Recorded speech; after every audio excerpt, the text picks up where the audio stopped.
여러분 반갑습니다. 오늘도 새벽 돌베개에 나오신 모든 성도님들을 주님의 이름으로 환영합니다.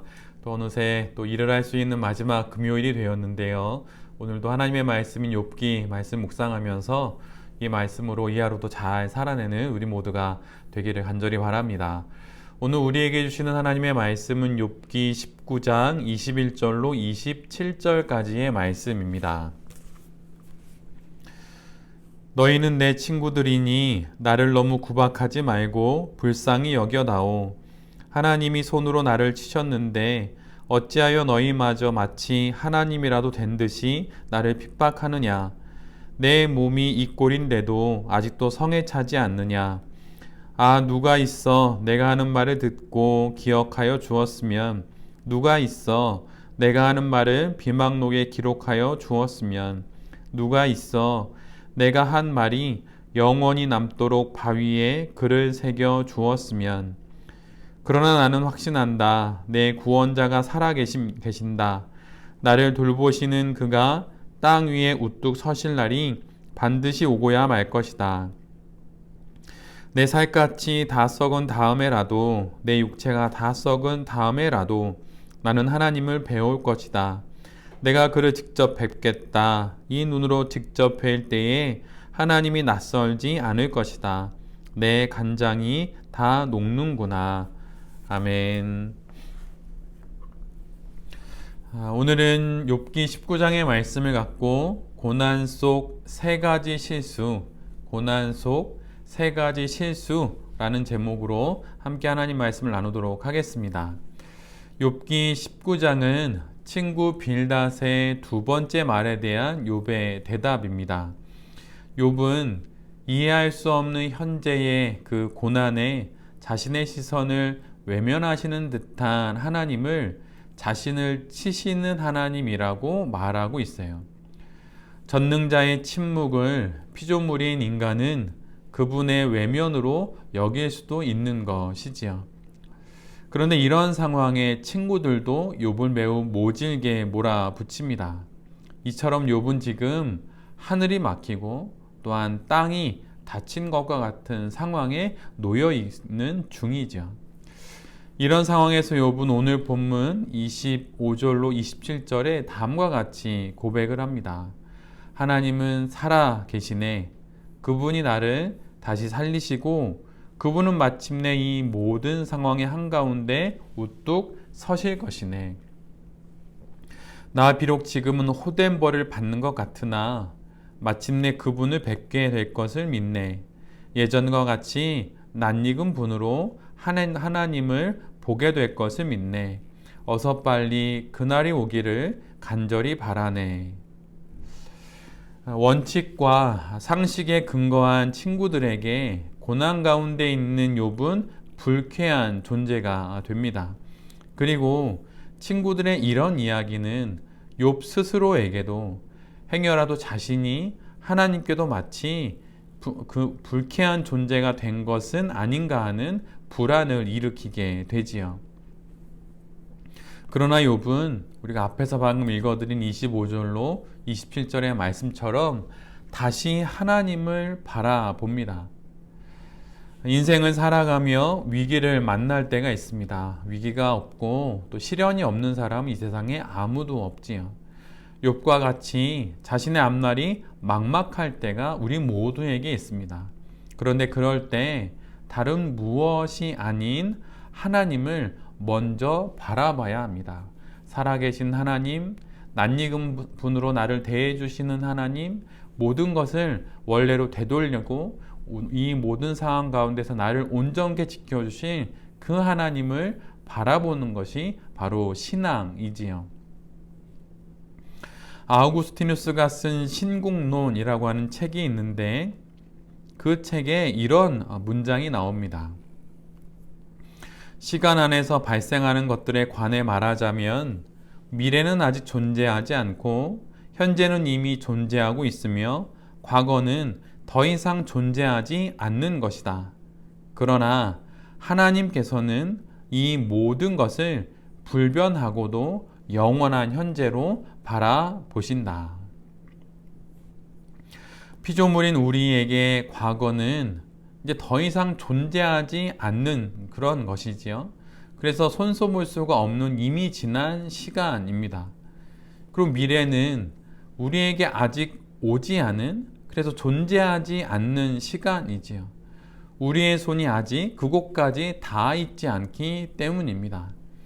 그리고 현재는 아직 준비하지도 않았는데 우리에게 벌써 와 있지요. 눈 떠보니 오늘이 11월 24일인 것처럼 말입니다. 이처럼 당황스러운 순간과 시간들을 살아가는 것이 바로 우리 인생입니다. 그러나 하나님께는 우리의 이런 모든 시간, 모든 사건들이 이미 아신 바 된 그분의 현재라고 하는 것이에요. 이것을 우리 모두가 잘 기억해야 합니다.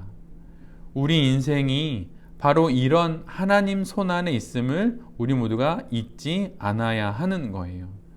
우리의 모든 시간과 우리의 모든 사건이 바로 우리의 과거도, 우리의 현재도, 우리의 미래도 당신의 현재로 삼아서 그 모든 것을 인도하신 그 하나님의 손안에 있음을 우리 모두가 기억해야 하는 것입니다.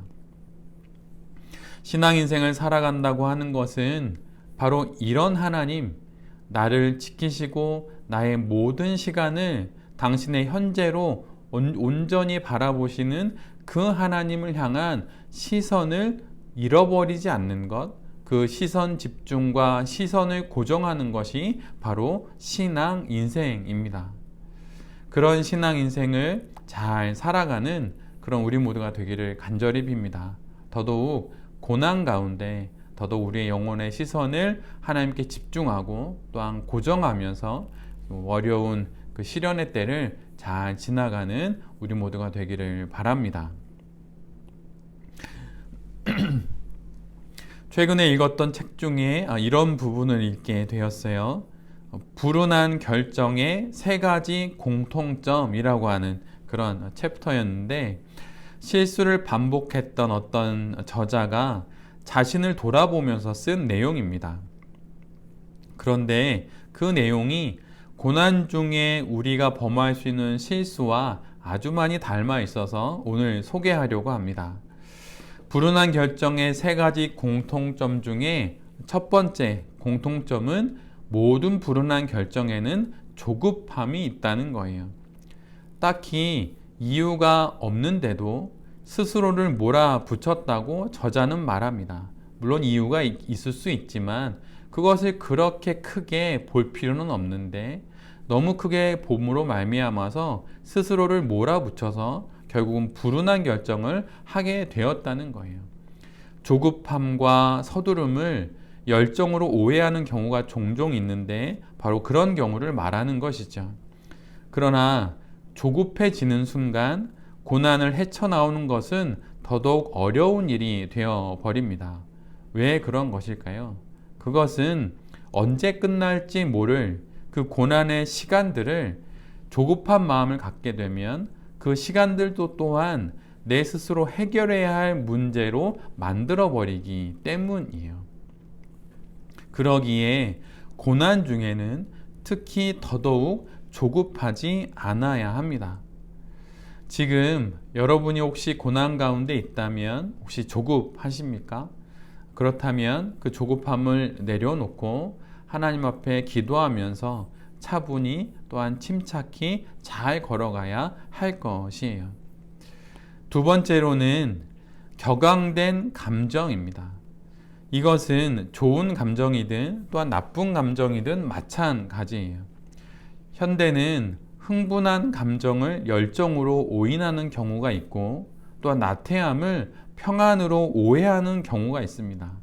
그러기에 신앙 인생 속에서 그 무엇보다 마음을 잘 지켜야 하는 것이죠. 안정적인 마음, 샬롬이 다스리는 그 마음을 잘 유지해야 하는 것입니다. 노력과 투지로 모든 환경을 이겨낼 수 있다고 말하면서 목표를 향해 내가 너무 과잉되어 있는 것은 아닌지 뒤돌아 봐야 합니다. 또한 반면에 반대쪽으로 생각해 보면 내가 너무 유유자적하면서 살아가고 있는 것은 아닌지, 그래서 가난이 도적 때와 같이 온다 하신 그 말씀의 대상이 내가 되는 것은 아닌지 자신을 잘 살펴봐야 할 것입니다. 그래서 너무 격앙된 감정으로 좋은 것들로만, 아니면 뭐든지 잘 될 거라고 하는 그런 긍정적인 생각으로만 나의 모든 판단과 결정들을 몰아가고 있는 것은 아닌지, 반면에 너무 또 나태한 생각이나 아니면 부정적인 생각이나 이런 나쁜 감정으로 혹시 나의 마음들이 쏠리고 있는 것은 아닌지 잘 돌아봐야 할 것입니다. 몇 번 계속 말씀드렸지만 이런 자신의 감정과 또 마음을 돌아보는 데 있어서 매우 유용한 믿음의 선인들이 우리에게 준 선물이 있다면 그것이 바로 의식성찰과 영성일기입니다. 그래서 이걸 잘 써보시면서 다시 믿음의 여정을 좀 차분한 마음으로 격앙된 감정을 버리고 또 고난을 잘 지나가는 우리 모두가 되어야 할 것이에요. 그리고 셋째는 결정을 지켜보는 타인이라고 하는 그런 불운한 결정의 공통점이 있습니다. 고난과 위기 가운데 내게 조언을 해주는 사람이 있는지, 그리고 내가 그의 말에 귀를 기울이고 있는지 스스로 잘 살펴봐야 할 것이에요. 아무리 위대한 목회자라고 하더라도 타락하는 이들을 보게 되지요. 소위 또한 잘 나가던 인생이 무너지는 경우도 보게 됩니다.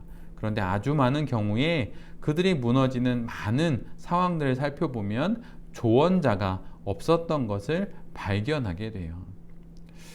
그런데 사실 또 그 내용을 좀 더 깊이 들어가 보면 그들에게 사실은 조언자가 없었던 것이 아니라 조언자가 있었음에도 불구하고 그들의 말을 귀담아 듣는 마음이 그에게 없었기에 불운한 결정을 하고 잘못된 선택을 하게 되었다는 것을 좀 더 그들의 자서전이나 그들의 글을 읽어보면 좀 더 깊은 곳에서 파악할 수 있고 또 알게 됩니다. 그래서 지금 나에게 나의 결정과 선택을 지켜보는 누군가가 있다면 그에게 조언을 구해보고 또 그의 의견을 잘 경청하는 것이 어떤 불운한 결정이나 또 고난을 지나가는데 매우 유익한 또 도움이 될 것입니다. 그래서 고난의 때에 혹시 내가 이 세 가지 실수를 범하고 있는 것은 아닌지 잘 살펴봐야 할 것이에요. 조급해하지는 않는지, 너무 격앙된 마음으로 이 상황을 지나고 있는 것은 아닌지, 또 타인의 말엔 귀를 닫고 내 고집만 부리면서 하고 있는 것은 아닌지 말이에요. 그리고 그 무엇보다 가장 중요한 하나님을 향한 시선을 놓치지 않으려고 더더욱 우리가 애를 써야 할 것입니다. 혹시 지금 인생의 어려운 형편과 상황 속에 있다면 다시 영혼의 시선을 하나님께 맞추고 또한 나를 돌아보면서 서두르지 말고 또 침착하게 또한 차분히 하루 또 하루를 신앙으로 잘 살아감으로 어떤 때든 어떤 경우든 잘 지나가고 또한 모든 상황들을 또한 잘 해결해 나가는 새벽 돌베개의 모든 성도님들과 또 이 말씀을 전하는 제 자신이 될 수 있기를 간절히 기도드립니다. 아멘. 기도하겠습니다. 주님, 하나님께 시선이 고정되지 않은 신앙 인생의 모든 시도와 삶의 모든 도전들은 결국 물거품이 될 것입니다. 우리의 시선을 당신께 고정하게 하여 주시옵소서. 그리고 조급함이 열정이 되고 격앙된 감정이 투지가 되고 조언을 귀담아 듣지 않는 것이 결기로 오인됨을 우리 모두가 잘 살펴보게 하여 주시옵소서. 혹 지금 내 자신이 그렇게 살고 있는 것은 아닌지 잘 성찰해 볼 수 있기를 기도합니다. 어려운 상황 속에서도 하나님을 바라보는 고정된 시선으로 다시 힘을 내어 모든 삶의 사건과 사연들을 헤쳐나가는 우리 모두가 되게 하여 주시옵소서. 이 모든 말씀 예수 그리스도의 이름으로 기도드립니다. 아멘.